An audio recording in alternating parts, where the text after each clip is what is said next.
Michael Hinkson escaped the tower alive, but survival wasn't the end. It was the beginning of something far worse, because when the dust settled, the questions began. After the collapse, Manhattan went quiet. No engines, no phones, no instructions, just ash falling like snow. Michael stood blocks away, covered in gray dust. He couldn't see the sky. He couldn't hear traffic. Investigators later called it the dead zone. Thousands had vanished in minutes, and the survivors didn't know yet what they had lost. By nightfall, lists appeared. Hospitals, police stations, community boards. Names were written in pen, then crossed out in marker. Michael searched for familiar faces. None appeared. Everyone from his floor was gone. Entire departments erased. This wasn't survival. It was isolation. Federal investigators would later study the escapes. Not luck, not strength, timing, decisions, stairwells. Some people delayed evacuation. Some waited for instructions. Some went up instead of down. Those choices decided everything. Michael's 7-minute delay had put him below the fire zone. Minutes were the border between life and death. One stairwell. Stairwell B became legendary. It didn't collapse. It didn't fill with fire. It stayed intact just long enough. Dozens survived because of it. Engineers later confirmed. A shift of just a few feet, and everyone inside would have died. Roselle didn't panic. She didn't freeze.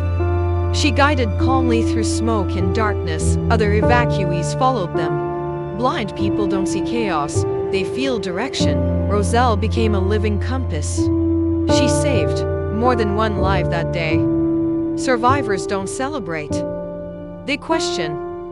Why them? Why not the others? Michael replayed the morning endlessly. The elevator, the delay, the refusal to move.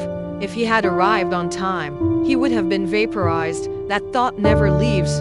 Years later, reports confirmed the truth. Fire weakened steel faster than expected. Evacuation delays were fatal. Communication failures cost lives. But the hardest conclusion was this: no one above the impact zone survived. Michael was alive because he never made it there. New York was different. The skyline was wounded. Sirens became memories. Every building felt temporary. Survivors noticed exits everywhere. Stairwells, fire doors, elevator signs. Normal life was gone. Survival came with a price. Nightmares, anxiety, sudden fear in crowds. Some survivors never returned to offices. Others couldn't enter tall buildings again. Michael chose to speak. To explain how close death really was. Disasters don't kill randomly. They follow patterns. Small delays, human behavior, design flaws. Michael's story is studied today, not for inspiration, but for prevention. Years later, Michael said something chilling. The building decided who lived, but we decided how fast we listened.